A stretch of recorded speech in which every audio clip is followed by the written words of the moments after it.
बिस्मिल्लाहिर्रहमानिर्रहीम। अस्सलाम वालेकुम नाज़रीन, this is me Umar Sharif Lagari AGN special के साथ आज फिर आपकी खिदमत में हाजिर हूँ।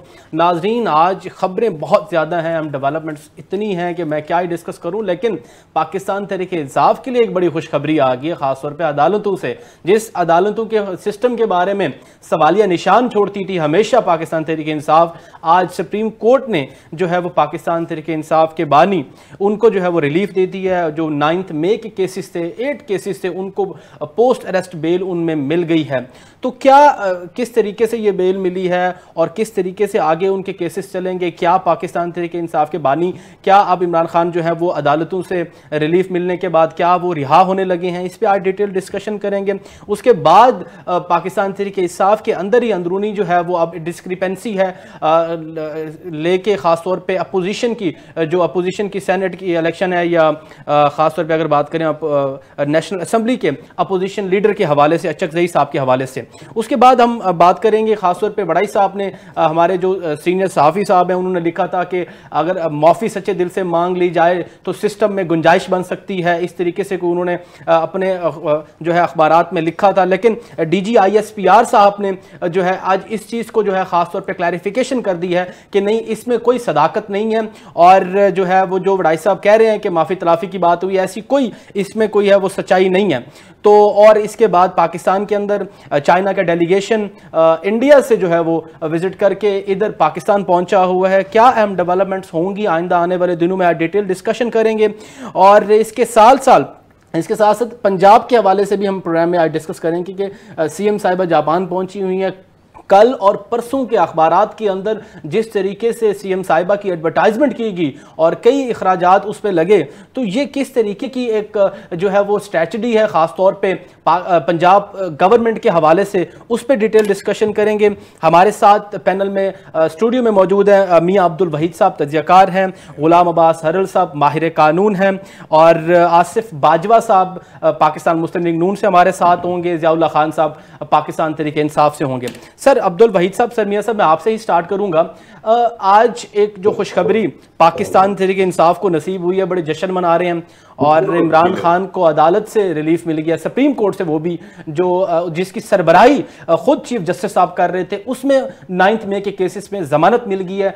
इस चीज़ को आप किस तनाजुर में देखते हैं और क्या देखते हैं कि खान साहब क्या बहुत जल्द फिर जो है वो जेल से बाहर होंगे? बिस्मिल्लाहिर्रहमानिर्रहीम, शुक्रिया आपका।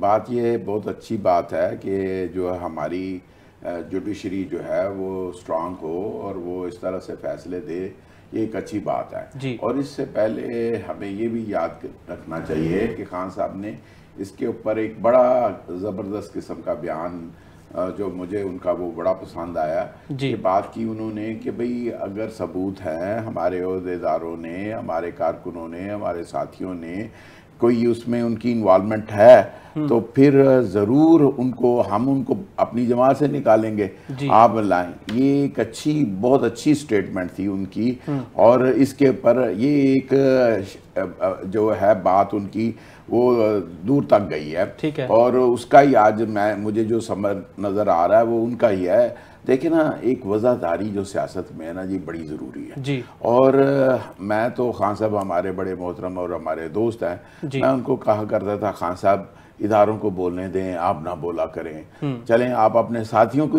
बोलने दें, आप ना बोला करें।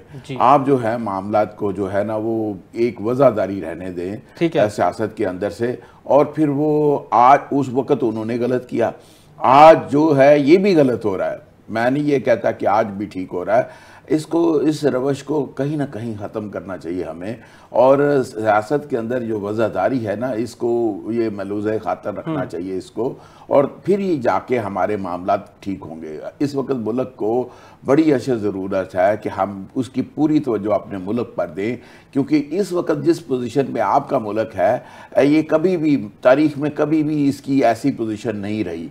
आज इसकी इज़्ज़त और वक़ार की बड़ी बात है, उसके लिए आपको सारी की सारी कौम को एक पेज पे होना बड़ा ज़रूरी है। तमाम की तमाम पॉलिटिकल पार्टीज़ को एक ही पेज पे होना चाहिए। और ये सियासत के अंदर जो है, देखें ना, मैं तो अक्सर कहा करता हूँ, जिस तरह पीपल्स पार्टी ने और नून लीग ने COD साइन की थी, ये सारी जमातों को COD साइन करना चाहिए, ताकि सियासत के अंदर कोई रवादारी वज़ादारी की जो है वो ज़रूर उसको होनी चाहिए, तो जिससे फिर आपके ज़ाहिरी बात है पार्टियों के अंदर भी बहुत बेहतर इसके नतीजे निकलेंगे और मुल्क को भी इसके बड़े अफादियत होएगी। तो ये हमें इसको ये ज़रूर कायम, और इदारों को बड़ा मजबूत होना चाहिए। मैं अक्सर ये आपके भी कई प्रोग्राम के अंदर मैंने ये बात कही है कि आपका इलेक्शन कमीशन का इदारा इंतहाई मजबूत तरीन इदारा होना चाहिए। सबसे पहले अगर किसी इदारे को मजबूत होना चाहिए तो उससे आपकी पार्लियामेंट भी मजबूत हो जाएगी। आपके वो लोग चले जाएंगे पार्लियामेंट के अंदर कि जिनकी अंदर वज़ादारी होगी, जो अहल होंगे, काबिल होंगे, और वो उसको मामलात को आगे बढ़ाएंगे। ठीक है, आपने लेजिस्लेशन करनी है तो आप 62-63 पे आपके पूरे ही नहीं उतरते। ठीक है मियां साहब, आपका पॉइंट आ गया है। हरल साहब एनालिस्ट हैं और बाहिर कानून हैं, बड़ी लॉ की एक्सपर्टीज रखते हैं, क्या समझते हैं बानी PTI को जो आज सुप्रीम कोर्ट ने पोस्ट अरेस्ट बेल जो दी है, क्या वो कानूनी बुनियादों पर थी या कोई और वजूहात समझते हैं?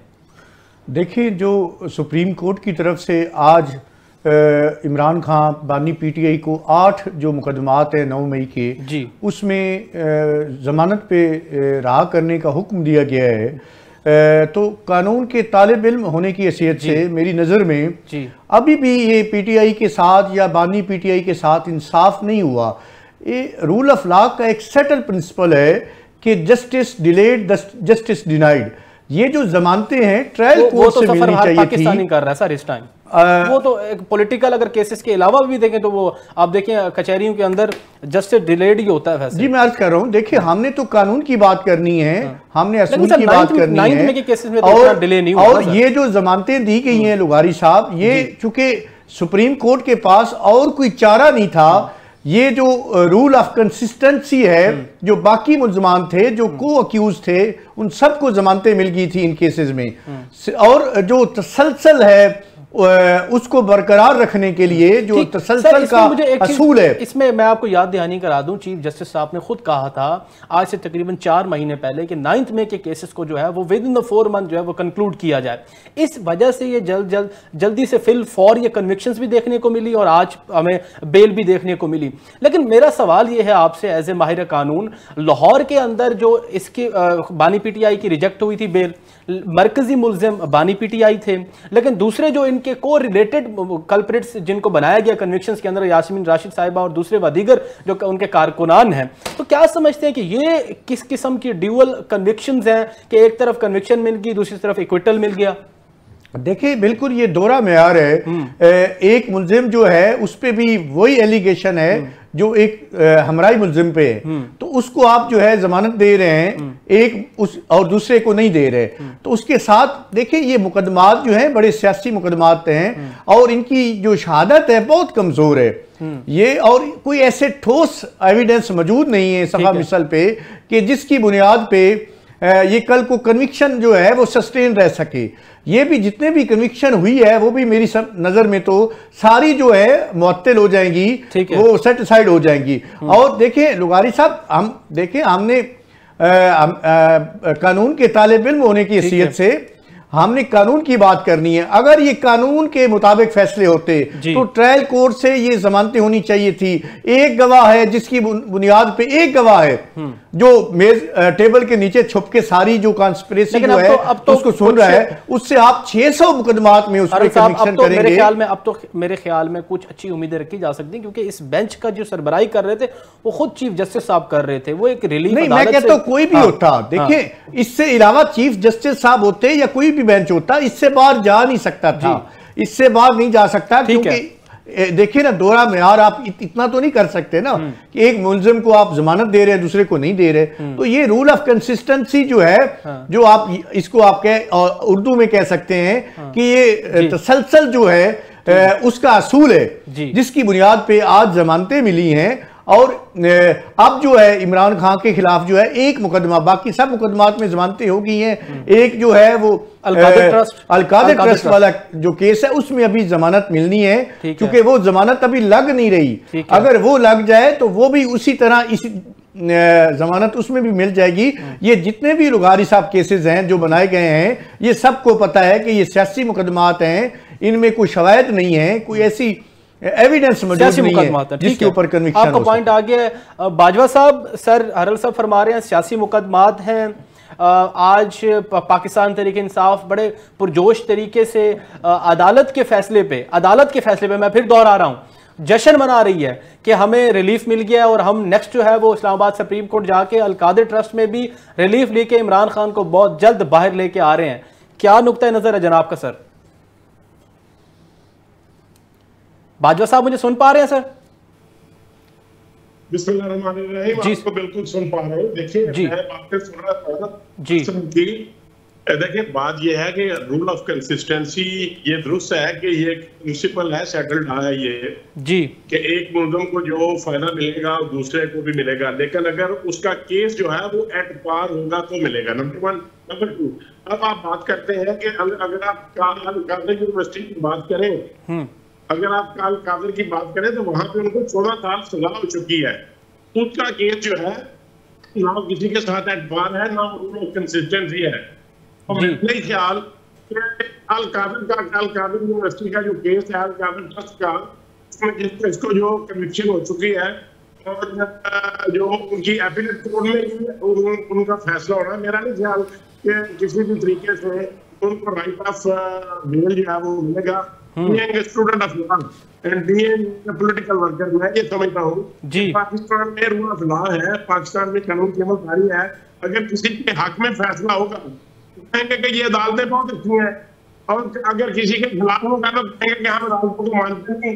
और ये स्टेटमेंट पानी चेयरमैन की आम के रिकॉर्ड आपके चैनल पे भी और पाकिस्तान के दीगर मीडिया चैनल भी मौजूद कि वो पता है कि अगर ये कैसे हो सकता है कि आप अदालत में फैसला दे रहे हैं, अदालत तो आप कहें कि हम अदालत को मानते नहीं है, हमको तो अदालत का हुक्म मानना पड़ेगा, क्योंकि ये राजधानी की भी अदालत बनी है कॉन्स्टिट्यूशन के लिए, ये अदालतें उसके तहत काम कर रही है।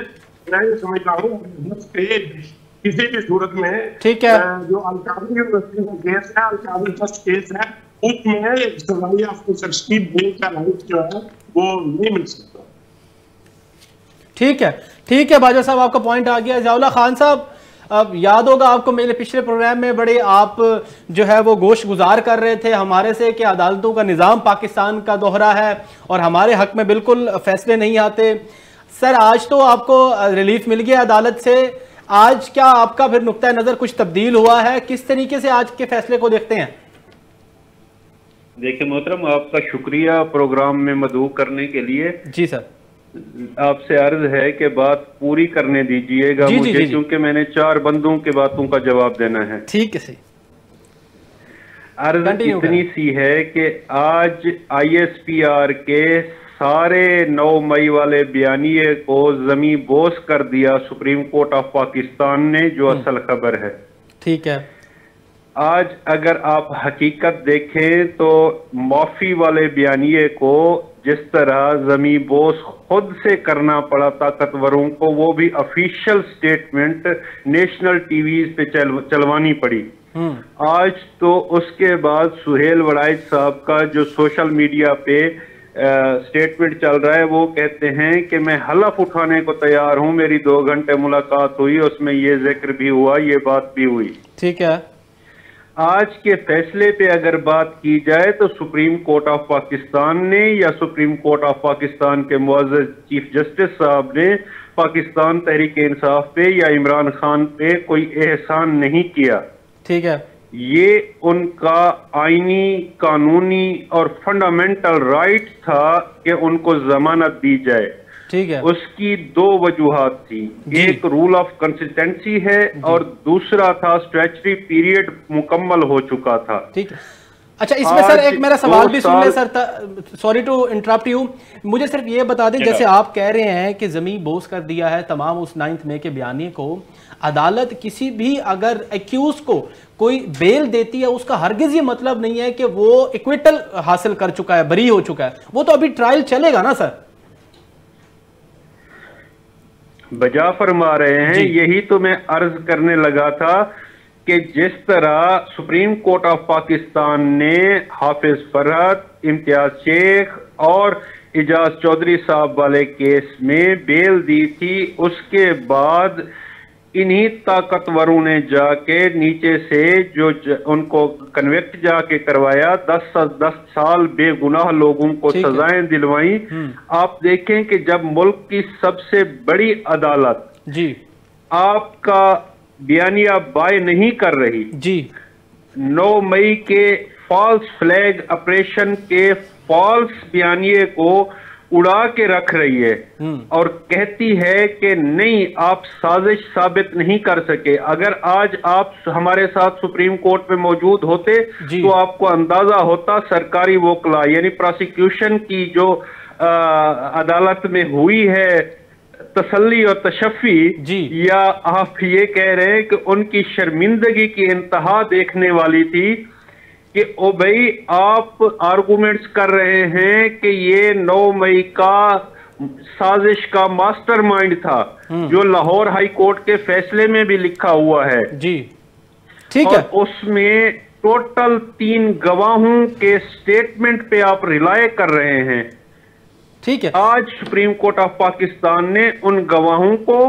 और उस साजिश वाले बयानिए को, यानी 109 107 को मिला के पढ़ा जाता है, तो उसको आज उन्होंने नहीं माना और डिक्लाइन कर दी उनकी जो रिक्वेस्ट थी कि इनकी जमानतें मुस्तरद कर दी जाए। ठीक है सर, आपका पॉइंट आ गया सर ज़ियाउल्ला खान साहब। सिर्फ और सिर्फ प्रोसिक्यूशन को सुना गया जी। आज हमें यानी इमरान खान के वकला को बात तक नहीं करने दी गई। जो 2 जुमले मैंने पहले आपको बताए हैं सिर्फ वही बोलने दिए गए हैं। अगर आज पूरा केस सुन लेते तो मजबूरन सुप्रीम कोर्ट ऑफ पाकिस्तान के जजेस साहिबान को भी लिखना पड़ता, जो अपनी ऑब्जर्वेशंस में अपने रिमार्क्स में आज चीफ जस्टिस साहब ने फरमाया कि आप अगर इस तरह की बात करेंगे तो हम आपके इन एविडेंस को गलत करार दे देंगे और वो आपके फिर ट्रायल पे असर पड़ेगा। सुप्रीम कोर्ट ऑफ पाकिस्तान के 4 महीने वाले हुक्म के बावजूद सर आ गया पॉइंट आपका ज़ियाउल्ला खान साहब। सर बिल्कुल, आप एक जुमला मुकम्मल कर लूं सर। जी। सुप्रीम कोर्ट ऑफ पाकिस्तान के उन 4 महीने वाले ऑर्डर के बावजूद आज तक इन 8 केसेस में चालान तक जमा नहीं कराया गया। ठीक है। आज तक इनकी तफ्तीश मुकम्मल नहीं हुई। आज तक इस केस को सिर्फ और सिर्फ लटका के रखा गया। आज उस वक्त उनकी शर्मिंदगी देखने वाली थी जब हमने ये पॉइंट रेज किया और चीफ जस्टिस साहब और साथ ही बैठे हुए जजेस ने भी यही कहा। ठीक है सर, आगे मुल्जिम जब एक दफा गिरफ्तार हो जाता है, सर आपका पॉइंट आ गया सर। ज़ियाउल्ला खान साहब सर आपका पॉइंट आ गया सर। मैं आपकी तरफ फिर आता हूं सर, आता हूं सर। मियां साहब सिर्फ एक बात, आज इन्होंने जो अदालत में एक बात की कि हमने इनको 2024 में इन केसेस में गिरफ्तार किया, तो मजबूरन चीफ जस्टिस साहब को कहना पड़ा कि आप कैसे इस तरह की बात कर सकते हैं कि जबकि ये मुल्जिम 5 अगस्त 2023 को गिरफ्तार हो गया था। ठीक है, आपका पॉइंट आ गया सर। सर मियां साहब, ज़ियाउल्ला खान साहब जैसे वड़ाई साहब का डिस्कस किया, मैं भी इंट्रो में भी बात कर रहा था, और DGISPR की जानिब से आज इस पे क्लैरिफिकेशन दे दी गई है कि जो 9 मई के जो भी जो कल्प्रिट्स हैं उनको जो है वो उनकी सज़ा मिलेगी और कोई माफ़ी तलाफ़ी वाली बात नहीं हुई। एक तरफ वड़ाई साहब बड़े सीनियर तजियाकार सीनियर सहाफ़ी ने ये लिखा कि माफ़ी की बात हुई, और आज अदालत में से रिलीफ मिल जाना बानी PTI को, फिर इसको किस तनाजुर में देखते हैं? एक तरफ रिलीफ भी मिल गया अदालत से, दूसरी तरफ कहा जा रहा है कि 9 मई की जो है वो कल्प्रिट्स को सज़ाएँ मिलेंगी। क्या इस पर तजिया आपका सर? जी डेफिनेट, ये अब दोनों तरफ से ही चूँकि बयानबाजी हो रही है जी, ताकि ये कुछ इसमें जो है ना कुछ अब हम पैदा किए जाए जी, ताकि सारों को जो है ना उसमें उनको अपनी अपनी बात का वो भी रहे जी। उनकी मतलब जो खान साहब ने बात की है वो भी जिंदा रहे, जो ISPR ने बात की है वो भी जिंदा रहे, और जो दीगर सियासी जमातें भी बात कर रही हैं वो भी उनकी बात की अहमियत और उसकी जो है जिंदा रहे। तो बात ये है कि ये भी हमारा सियासत के अंदर ये है कि आप इतना उसको गुंजल डाल दें ताकि वो हर आदमी उसमें से फ़ायदा उठा ले, अपने अपने मतलब की वो लाइन निकाल ली जाए। तो ये शुरू से ही होता है। तो ये जाहिर बात है, कहीं ना कहीं बात जब आप करते हैं तो उससे ही बात चलती है। सियासतदान जो है हमेशा से वो कभी भी बंद गली में नहीं जाता, वो बंद गली से भी रास्ते निकालता है। तो रास्ते तो निकले हैं, दोनों तरफ से निकले हैं। ये बात अगर आप कहें कि दोनों तरफ से रास्ते नहीं निकले, तो रास्ते निकले हैं। और वो हुकूमत भी चाहती थी कि रास्ता निकले, और खान साहब भी चाहते थे कि रास्ता निकले, और उनकी पार्टी भी चाहती थी रास्ता निकले, और ये रास्ता निकल आया। अब ये रास्ता देखे ना, अगर इसमें फिर अब हम पैदा करेंगे आप, तो फिर रिजल्ट है आपने अगर चाहते हैं जहाँ जो अचीव करना चाहते हैं वो नहीं होंगे। तो ये बात है, अब दोनों तरफ से अगर उधर भी बात आके रुकी रहे और उधर से भी बात रुकी रहे, बात को चलना चाहिए। अल्टीमेट एम तो रिकॉन्सिलिएशन है ना सर। बिल्कुल डेफिनेट, और इसका जो है उसका फायदा रहेगा, इनकी जमातों को होगा, और ये जरूर होना चाहिए। और ये पीपल्स पार्टी के अंदर एक अच्छी बात ये मैंने देखी है कि वो ये है कि उसके दौर में कभी भी सियासी लोगों के ऊपर मुकदमात नहीं बने, और उनके ये मामला तो उनके जरूर है। अब चूंकि जब से इन्होंने COD साइन किया उसके बाद से तो मैंने देखा है जितने भी अदवार इनके रहे, और कोई भी पॉलिटिकल जमात के किसी भी कारकुन के ऊपर किसी पे मुकदमे नहीं इन्होंने बनाए। नहीं सर, नहीं, पीपल पार्टी के दौर पे मुकदमात बने हैं और बहुत सारे बने हैं। मोहतरम, आप अपनी बारी पे ज़्यादा खान साहब मियां साहब को बोले आप अपनी बारी पे जवाब जरूर दीजिएगा। मेरे प्यारे भाई हैं, आपने ज्यादा बोला है। मियां साहब कंटिन्यू करें, फिर मैं हरल साहब बढ़ता हूं। तो बात ये है कि ये हम तो ये कहते हैं कि ये चलना चाहिए सिस्टम, ये नहीं होना चाहिए, और ये जो वज़ादारी की है ना सियासत, ये होनी चाहिए। अगर ये नहीं करेंगे आप तो फिर ये मुल्क को भी और पार्टियों को भी नुकसान होगा, और इससे मफाद परस्त जो है वो आगे आएंगे। और अब मैं कहना नहीं चाहता कि कौन कौन से लोग हैं वो इससे मफाद उठा रहे हैं। अब वो बहुत सारे लोग जो PTI के अंदर से भी है वो नहीं चाहते खान साहब बाहर आए। ऐसे मैं नाम नहीं किसी का लेना चाहता, लेकिन बहुत सारे साथी उनके ये है कि खान साहब बाहर आने चाहिए। सॉरी, नाम ले, खुल के नाम ले। देखिए जी, वज़ादारी रहने चाहिए, मेहरबानी आपकी। चले, तो हम नाम लेंगे ना, हम चादरें उतार दी गई हैं, नाम लेंगे तो बात जो है ना, बात का मकसद ये है कि एक पॉजिटिव साइन अगर समझा जाए आज के फैसले को, तो पॉलिटिकल पार्टी बहुत अच्छा है, इस पे डेवलपमेंट मजीद करनी चाहिए। अच्छी बात है, हमने तो कहा है कि ये अच्छी बात है, इसको चलना चाहिए, इसको रुकना नहीं चाहिए, बंद गली में नहीं जाना चाहिए। बंद गली में नहीं जाना, रिलीफ मिलने के बाद भी बंद गली में नहीं जाना चाहिए। तो ये तो हम तो कहते हैं कि सियासत के अंदर हमें देखे ना, खान साहब ने नवाबजादा साहब के साथ काम किया, और मैंने भी, मेरी भी जो जमात में, और हमने बराबरी की सतह पे काम किया है जो GDA के अंदर, और उसके अंदर सियासी जमातों ने हमेशा से अफवाह व तफहीम की बात की है जी। और नवाबजादा साहब ने भी ये किया है। जब ARD बनी है तो ये उसी का खासा था ना, ठीक है, कि तसलसल था, पाकिस्तान अवामी इत्तेहाद, और फिर GDA, और फिर ARD।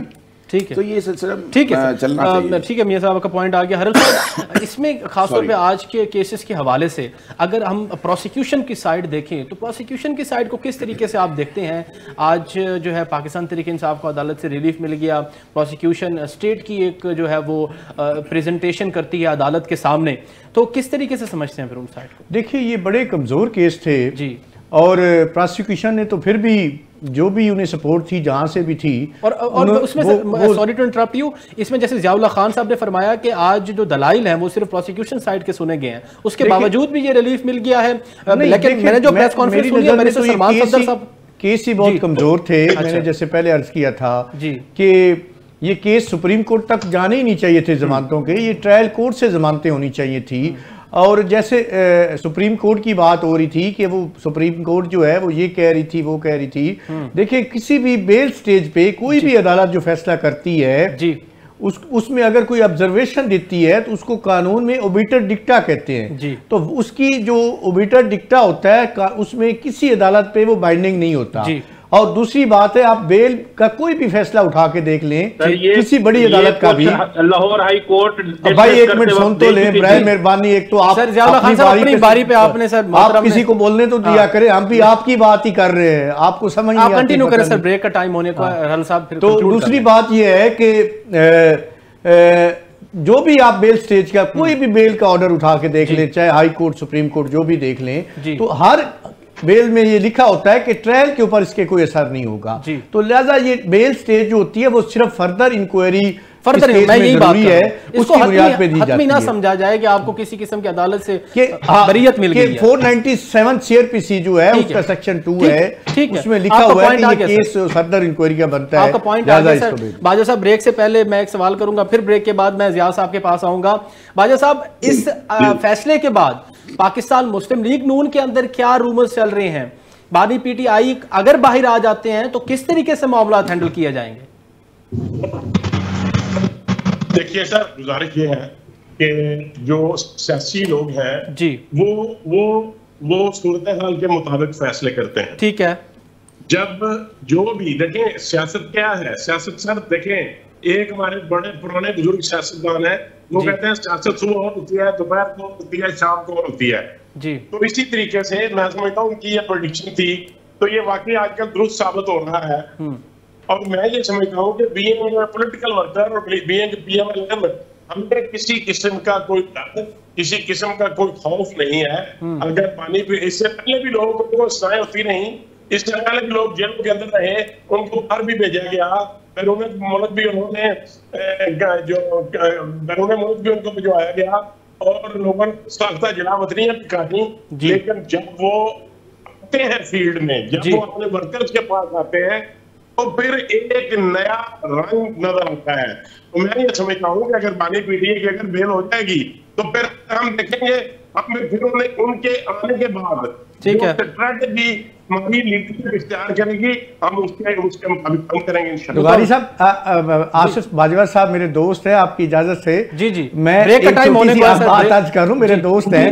देखिए बाजवा साहब, हम जब तक ये बीइंग ए पॉलिटिकल वर्कर या being a worker of Muslim League Noon इससे निकल के ह्यूमन बीइंग नहीं होंगे ना, ह्यूमन बीइंग और असूल पे नहीं, प्रिंसिपल ऑफ स्टैंड नहीं लेंगे, तब तक मसले नहीं हल होंगे। हमारा मसला ये है कि हम कभी किसी शख्सियात के साथ खड़े होते हैं, कभी किसी के साथ। हमने असूल के साथ जब खड़े हो गए, बाजवा साहब ने आपकी बात बिल्कुल सुन ली है।